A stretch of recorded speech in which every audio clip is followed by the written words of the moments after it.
Salam sejahtera bagi kita sekalian, khususnya Bapak Ibu Saudara yang saat ini mempersiapkan diri dan hati untuk melaksanakan kegiatan renungan pagi. Maka mari kita menyiapkan segala sesuatunya, termasuk Alkitab dan pembacaan kita yang akan kita baca renungkan bersama dari Kejadian pasal 2 ayat 8 sampai 17. Dan mari kita bersama menyiapkan diri dan hati kita untuk bersatu di dalam doa. Kita berdoa. Tuhan Yesus, kami datang di pagi hari ini dengan rasa syukur dan sukacita karena Tuhan masih memberikan kami kesempatan dan kehidupan untuk menikmati hari ini. Sebelum kami memulai aktivitas kami di hari ini, kami bersama-sama akan membaca dan merenungkan firman-Mu. Oleh karena Tuhan, biarlah kiranya Engkau mengurapi dan memberkati kami semua, sehingga Roh Kudus-Mu boleh menguatkan kami, bahkan memberikan terang dalam hati pikiran kami, sehingga ketika kami membaca dan merenungkan firman-Mu, kami mendapatkan kekuatan, pengharapan, dan semakin dikuatkan dalam iman kami. Kami berserta dan berserah kepada-Mu Tuhan, dalam nama Tuhan Yesus kami berdoa. Amin. Bapak Ibu Saudara yang dikasihi Tuhan, pembacaan Alkitab kita terambil dari Kejadian pasal 2 ayat 8 sampai 17. Kita akan baca secara bersama-sama. LAI memberi perikop judul Manusia dan Taman Eden. Selanjutnya, Tuhan Allah membuat taman di Eden, di sebelah timur. Disitulah ditempatkannya manusia yang dibentuknya itu. Lalu Tuhan Allah menumbuhkan berbagai-bagai pohon dari bumi yang menarik dan yang baik untuk dimakan buahnya, dan pohon kehidupan di tengah-tengah taman itu, serta pohon pengetahuan tentang yang baik dan yang jahat. Ada suatu sungai mengalir dari Eden untuk membasahi taman itu, dan dari situ sungai itu terbagi menjadi 4 cabang. Yang pertama namanya Pison, yakni yang mengalir mengelilingi seluruh tanah Hawila, tempat emas ada. Dan emas dari negeri itu baik. Di sana ada damar bedolah dan batu krisopras. Nama sungai yang kedua ialah Gihon, yakni yang mengalir mengelilingi seluruh tanah Kus. Nama sungai yang ketiga ialah Tigris, yakni yang mengalir di sebelah timur Asyur, dan sungai yang keempat ialah Efrat. Tuhan Allah mengambil manusia itu dan menempatkannya dalam Taman Eden untuk mengusahakan dan memelihara taman itu. Lalu Tuhan Allah memberi perintah ini kepada manusia: semua pohon dalam taman ini boleh kau makan buahnya dengan bebas. Tetapi pohon pengetahuan tentang yang baik dan yang jahat itu, janganlah kau makan buahnya, sebab pada hari engkau memakannya, pastilah engkau mati. Bapak Ibu Saudara yang dikasihi Tuhan, perikop ini tentu bukan sesuatu yang baru dalam kehidupan kita sebagai orang beriman.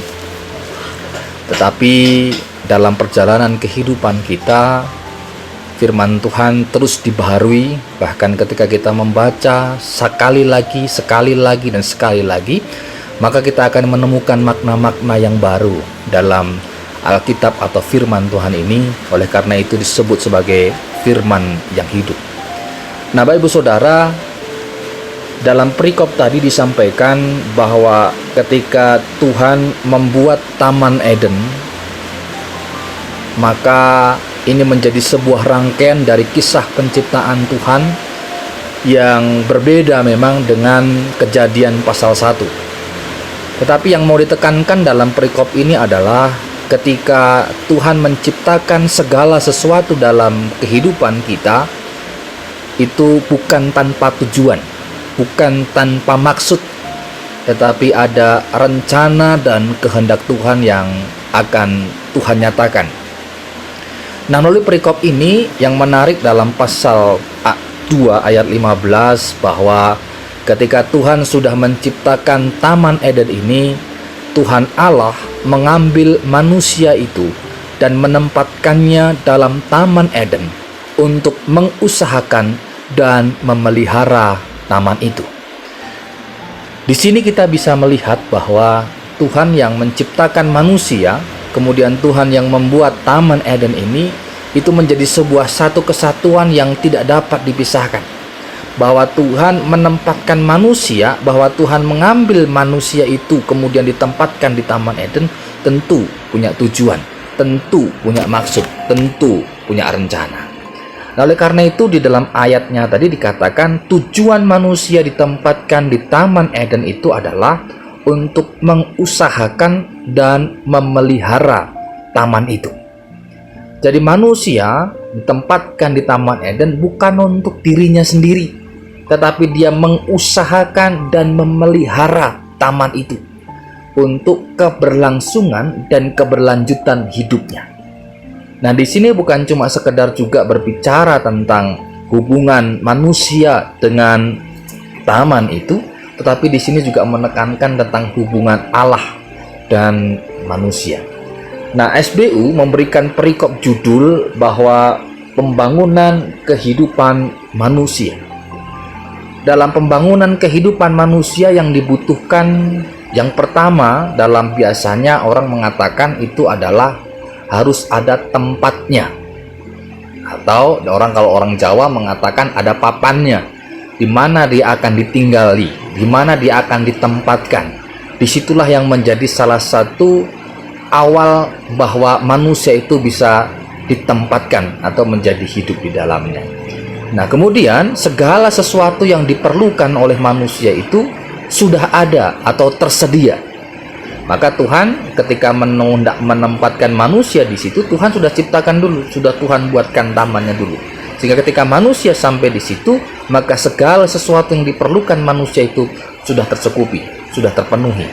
Nah, yang ketiga yang menjadi bagian dalam penekanannya adalah bahwa ketika Tuhan menempatkan manusia di situ dengan tugas, tujuan, dan maksud tertentu, Tuhan juga mempunyai aturan, Tuhan mempunyai perintah apa yang harus dikerjakan, apa yang harus dilakukan. Dalam ayatnya yang ke-16 dikatakan, lalu Tuhan Allah memberi perintah ini kepada manusia, semua pohon dalam taman ini boleh kau makan buahnya dengan bebas, tetapi pohon pengetahuan tentang yang baik dan yang jahat itu janganlah kau makan buahnya, sebab pada hari engkau memakannya pastilah engkau mati. Di sini tidak dikatakan bahwa pembangunan manusia bukan cuma hanya sekedar tentang tempatnya, bukan cuma sekedar tentang apa yang diperlukan oleh manusia itu, tetapi terlebih adalah bagaimana cara menata, bagaimana cara mengatur. Oleh karena itu diperlukan tatanan kehidupan. Ya, salah satunya adalah aturan-aturan, hukum-hukum, hal-hal yang menjadi kesepakatan bersama sehingga kehidupan pembangunan manusia itu betul-betul mencapai tujuannya. Nah, Bapak Ibu Saudara, dalam konteks kita di Indonesia, tentu kita juga bersyukur bahwa kita di Indonesia bukan tanpa tujuan. Kita tidak bisa memilih ditempatkan di satu negara mana, di desa mana, di daerah mana. Tetapi ketika Tuhan menghadirkan kita di tengah-tengah kehidupan Indonesia ini, tentu Tuhan punya rancangan, Tuhan punya tujuan dalam kehidupan kita masing-masing. Salah satunya adalah bagaimana manusia atau diri kita ini berperan dalam pembangunan kehidupan manusia. Nah, bagaimana caranya? Tentu ada banyak hal yang dapat kita lakukan. Sebagaimana dengan firman Tuhan tadi adalah dengan mengusahakan dan memelihara. Apa yang menjadi bagian kehidupan kita, itulah yang kita usahakan dan kita jaga, kita pelihara, sehingga semuanya boleh terpenuhi, semuanya boleh dicukupkan, sehingga kehidupan kita juga boleh terus berlanjut. Lebih daripada itu, tentu dalam konteks kebersamaan, dalam kehidupan berbangsa bernegara, kita juga ada aturan-aturan atau hal-hal yang menjadi hukum-hukum positif dalam kehidupan bangsa kita. Nah, secara khusus Bapak Ibu Saudara, ketika hari ini kita akan memasuki sebuah wacana yang baru yang mungkin sudah akan diputuskan oleh pemerintah dalam waktu dekat ini untuk melaksanakan kegiatan atau tatanan kehidupan new normal yang akan kita masuki ketika menghadapi pandemi COVID-19 ini. Tentu Bapak Ibu Saudara, kita melihat bahwa pemerintah melaksanakan atau mengambil keputusan ini juga bukan dengan sesuatu yang mudah. Ada begitu banyak hal yang menjadi pertimbangan. Tapi ketika pemerintah sudah memutuskan ada new normal yang akan diterapkan dalam kehidupan bangsa Indonesia, tentu kita berharap ada tujuan dan kehendak Tuhan juga yang mau dinyatakan, bahwa kita sebagai manusia, kita memiliki pilihan untuk berpihak kepada kehidupan dengan cara mengusahakan dan memelihara kehidupan ini. Pandemi COVID-19 memang menjadi sebuah bencana, tetapi di situ kita juga punya panggilan untuk bagaimana cara mengusahakan, bagaimana cara memelihara kehidupan ini. Oleh karena itu, ketika masa new normal diberlakukan, maka segala ketentuan, segala hal-hal yang menjadi peraturan-peraturan, mari bersama-sama kita ikuti. Secara khusus kita sebagai sebuah gereja, sebagai sebuah warga jemaat dan warga negara juga punya peran serta di dalamnya. Sehingga pembangunan kehidupan manusia Indonesia, secara khususnya kita semua juga boleh menyatakan, juga boleh semakin memahami apa yang menjadi maksud dan rencana Tuhan dalam kehidupan kita. Kita percaya bahwa hidup kita akan senantiasa diberkati oleh Tuhan. Amin. Selamat pagi, Tuhan Yesus memberkati, dan mari kita bersama-sama berdoa. Kami datang bersyukur kepadamu Tuhan untuk firman-Mu pada saat ini. Ketika kami ditempatkan dimanapun kami berada, maka Tuhan punya rancangan dan kehendak dalam kehidupan kami. Kami sudah dipersiapkan segala sesuatunya dan Tuhan menetapkan segala sesuatu yang terbaik dalam kehidupan kami. Oleh karena Tuhan, biarlah kuasa Roh Kudus-Mu tak menuntun dan membimbing kami, sehingga kami boleh melaksanakan apa yang menjadi ketetapan dan perintah Tuhan untuk mendatangkan, bahkan mengusahakan, bahkan memelihara kehidupan ini untuk pembangunan kehidupan manusia selanjutnya. Secara khusus dalam masa-masa saat ini, biarlah kami boleh melaksanakan tugas dan tanggung jawab kami, baik sebagai pribadi, keluarga, pekerjaan, dan aktivitas yang akan kami lakukan, bahkan siapapun kami, boleh Tuhan pakai untuk menyatakan maksud dan rencana Tuhan dalam hidup kami. Berkati pemerintah kami Tuhan, berkati gereja kami, berkati persekutuan kami, berkati keluarga kami, dan biarlah nama Tuhan saja yang semakin dipuji dan dimuliakan. Dalam nama Tuhan Yesus kami berdoa dan mengucap syukur. Amin. Ibu saudara yang dikasihi Tuhan, demikian renungan pagi pada hari ini. Biarlah kiranya boleh semakin menguatkan kita di dalam menjalani hari-hari yang Tuhan karunia bagi kita. Saya Pendeta Agus Indro Sasmito, KMJ GPIB Jemaat Mitra Persingguran Nauli di Sumatera Utara. Atas perhatiannya kami mengucapkan terima kasih. Shalom dan Koras.